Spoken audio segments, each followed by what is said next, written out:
All right, so Nick, before we do actually any kind of real police work, we have to get the important things out of the way. So we're going to get coffee here before we get started, okay? Nick, do you drink coffee? I do. Okay, how do you take your coffee? Black. Black? All right, I like that. All right, so we're going to get coffee. Once we get that out of the way, then we can start some traffic enforcement. Sounds like a win. We've got some coffee here. Like, how necessary is that to your day? All right, so like I mentioned, we needed to get coffee before we start doing any police work, Nick.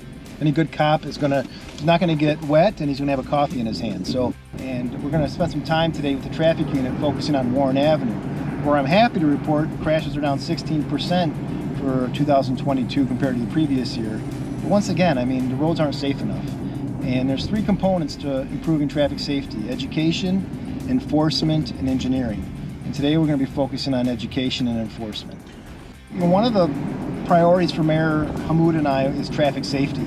And while, you know, we rolled a lot of hazardous moving tickets last year and traffic crashes are down, it seems like people do everything but drive nowadays.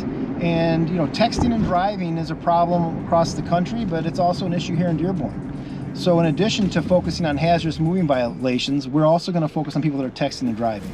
And so I'm going to put an officer in an undercover vehicle, and he's going to be looking for people that are texting rather than driving. And then they're not only going to get a conversation, but a ticket as well. You know, you ask anybody, just look over at a red light or while you're driving down the street, and you're going to see people that are too busy on their phones rather than driving.